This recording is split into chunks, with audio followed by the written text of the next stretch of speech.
हमारा अगला वर्ड है स्मोल्डर। ओके, सो ये एक वर्ब है, मतलब कि एक क्रिया।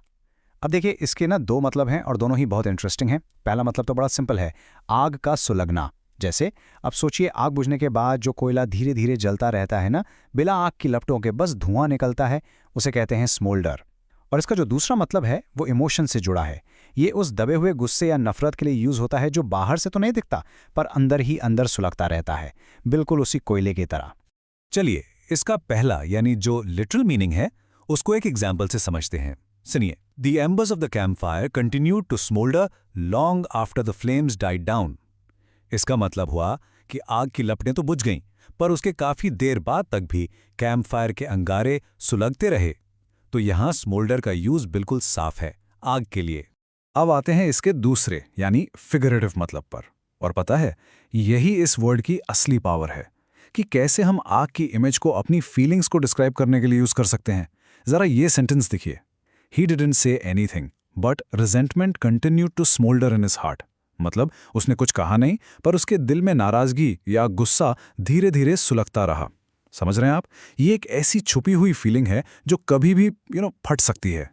और सोचिए, ये सुलगने वाली आग सिर्फ एक इंसान के दिल में ही नहीं, ये तो पूरे देशों के बीच भी हो सकती है। स्मोल्डर का इस्तेमाल ऐसी बड़ी सिचुएशंस के लिए भी किया जाता है। For example, despite the peace treaty, tensions between the two nations continue to स्मोल्डर।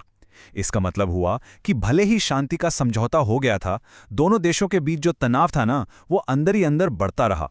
बाहर से सब शांत था, लेकिन आग बुझी नहीं थी। पता है, आपको ये वर्ड अक्सर न्यूज आर्टिकल्स और बुक्स में मिलेगा, क्योंकि वहां इसका असर बहुत ही पावरफुल होता है। ये कोट देखिए जरा, quiet anger can smoulder for years and then burst into flame. इसका मतलब है कि जो चुपचाप वाला गुस्सा होता है ना, वो सालों तक अंदर ही अंदर सुलग सकता है और फिर अचानक एकदम से आग की तरह भड़क सकता है। तो स्मोल्डर सिर्फ एक दबी हुई फीलिंग नहीं है, ये एक तरह की वार्निंग है कि आग अभी भी जिंदा है। तो चलिए, अब इस वर्ड को और अच्छे से समझने के लिए इसके कुछ सिनोनिम्स यानी समानार्थी शब्द और एंटोनिम्स यानी विलोम शब्द देखते हैं। इसके सिनोनिम्स हैं सिमर, फ्यूम और सीथ। इन सब का मतलब भी गुस्से या आग का अंदर ही अंदर उबलना या जलना ही होता है। और इसके ऑपोजिट्स यानी एंटोनिम्स हैं एक्सटिंग्विश, क्वेंच या डाउस।